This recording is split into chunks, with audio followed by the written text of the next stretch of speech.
Bicky had built his empire with blood and fire. He didn't give second chances, didn't tolerate weakness. The streets whispered his name in fear, his lieutenants carried out his will without question, and debts were paid, one way or another. Lee owed him $25,000. It was a debt long past due. Paul had been tracking him for months, watching his every move. Lee would scrape together a few hundred, enough to make a dent in what he owed. But then he'd vanish into the back rooms of gambling dens, his fingers trembling as they hovered over the buttons of the slot machines, his breath catching every time the reels spun. And every time, he lost. Even when he won, he kept pushing, kept chasing that next big score. The rush swallowed him whole. His mind was a loop of desperate calculations. If I double it, I can pay Bicky and still have something left. If I win this round, I can fix everything. It never worked. Bicky had watched men like him his whole life. They never stopped. They only ever stopped breathing. Tonight, that was going to be Lee's fate. Bicky moved like a storm through the halls of Lee's apartment building, his footsteps heavy with intent. Paul walked beside him, expression blank, but his hands twitched for his knife. Paul enjoyed this kind of work. Bicky had once admired that about him. Now, it unsettled him. They reached the door. It was barely latched. A man drowning in addiction never thought to check his locks. Paul kicked it open. Lee was at the kitchen table, a few crumpled bills in his hands, staring at them with the kind of emptiness that only came from knowing they weren't enough. He flinched at the sight of them. "No, please." Bicky drew his gun. "I don't do, please." Lee's breath came in sharp gasps. "I just one more." Bicky cut him off with a shake of his head. "Time's up." Then, a voice. "Stop, Sue." She stood in the doorway, still in her work uniform, sweat soaking through the fabric. Her belly was round, her face pale with exhaustion, but her eyes blazed with fury. She stepped between them, shielding her father with her body. "Don't do this." Bicky stared at her, unimpressed. "Move." "No." Her voice trembled, but she didn't budge. Bicky tightened his grip on the gun.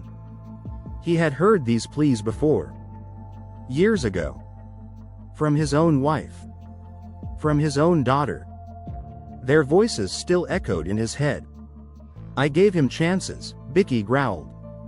He threw them away. Sue's face crumpled. "I know," she whispered. "I know he's a mess. I know he's selfish, but he's all I have." Bicky's jaw clenched. He didn't care. He didn't, Sue gasped, her hands flying to her belly. She doubled over.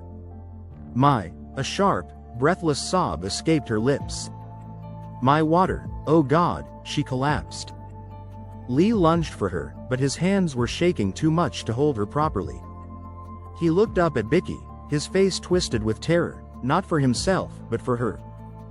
Bicky's body moved before his mind could catch up. He grabbed her, lifting her into his arms. "Paul, get the damn car." Paul hesitated. "Bick, now." They tore through the city, past red lights, past honking horns. Sue gripped Bicky's wrist, her nails digging into his skin. "Stay," she whispered, voice weak, eyes unfocused. Bicky didn't respond. The waiting room was suffocating. Paul sat in the corner, arms crossed, his expression unreadable. Nurses bustled past them. The sound of distant cries and heart monitors filled the silence. Bicky's foot tapped against the tile floor. Paul finally spoke. "You should have let me do it." Bicky said nothing. "She's not your problem." Still, silence. Paul leaned closer, his voice a low hiss. "You're going soft." Bicky's fingers curled into fists. Then, a cry. Not of pain. Not of grief. A baby's cry. A nurse approached, her face kind. "She wants to see you." Bicky hesitated. Paul scoffed. "This is a joke." Bicky ignored him. Inside the hospital room, Sue was exhausted but smiling. In her arms, wrapped in soft pink blankets, was a tiny girl. Bicky had seen death more times than he could count. He had never seen something so small, so fragile. Sue looked up at him. Hold her. Bicky shook his head. Please. His hands were made for breaking, for killing. They weren't meant for this. But somehow, he reached out. Somehow, he took her. The baby stirred, then settled against him, as if she belonged there. Something in his chest tightened, something he thought had died years ago. Sue's voice was barely a whisper. Please give my dad more time. Bicky looked at Lee. The man was broken, ashamed, but something in his eyes was different. A spark. A purpose. Bicky exhaled. No more gambling. Lee nodded, tears in his eyes. No more. Weeks passed. Then months. Lee changed. He got a job, then another. He went to therapy. He paid Bicky back, slowly but surely. Bicky watched in silence. It moved him in ways he didn't think possible. He had spent years telling himself he was better than the dirty cops who took his family. But now, for the first time, he saw the truth. He had become worse. His gang didn't clean up the streets. They poisoned them. They were the reason dirty cops existed. And he had to end it. But Paul wasn't going to let that happen. You're out of your mind, Paul spat. You built this. You think you can just walk away? I'm not walking away. Bicky's voice was steady. I'm burning it down. Paul's lip curled. Then I guess I'll have to put you down first. A blade flashed in Paul's hand. Bicky barely had time to move. The knife slashed across his side, white-hot pain blooming through his ribs. Paul lunged again.